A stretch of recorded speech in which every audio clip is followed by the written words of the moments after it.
G'day YouTube, Warbles on a lot here. Wearing my chainsawing gear, having just cut some firewood.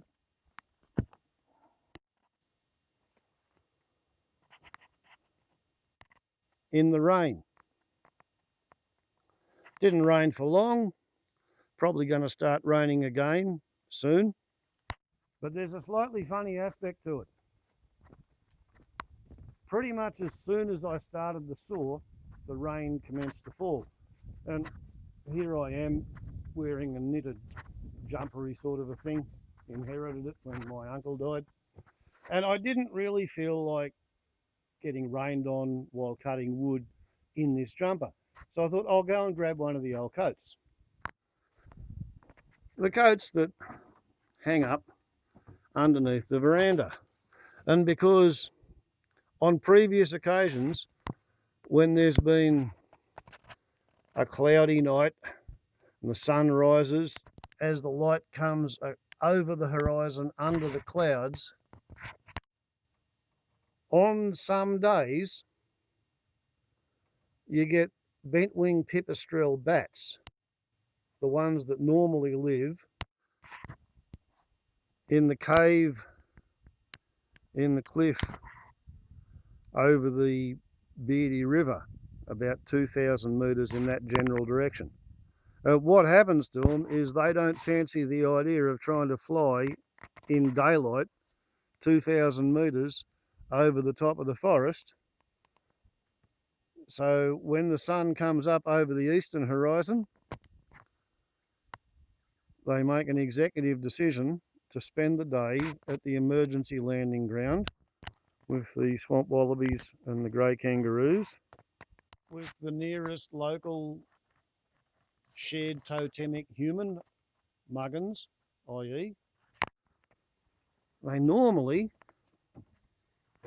hide from the light under that old black leather flying coat that I've had since about 1976. So today, when it started to rain on me, I took away my son's camouflage and I went for the 1978 denim flying jacket, and there we go. A bent-winged pipistrelle bat shivering and shaking and cowering and hiding from the light in the Warbles on a Lot Hotel. And begorra begosh, look at that. There's another one. A frightened little bat. So, I've said in the comments thread to various people that I'm not particularly scared of the coronavirus from the Wuhan horseshoe bat because I get along really well with the Australian cousins of the horseshoe bat, the rare and endangered, threatened bent-winged pipistrelle, for whom, as well as the swamp wallabies,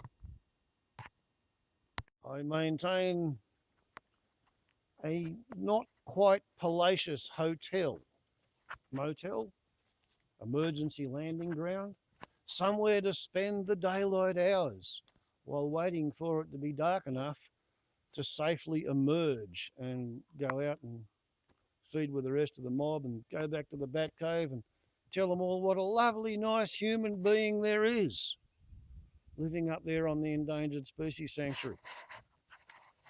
There you go, and now you know. You're only as batty as the friends you keep. And I have friends who are genuine bats, wild, free, unfenced. And they choose to spend the time with me. Warbles on a lot to YouTube.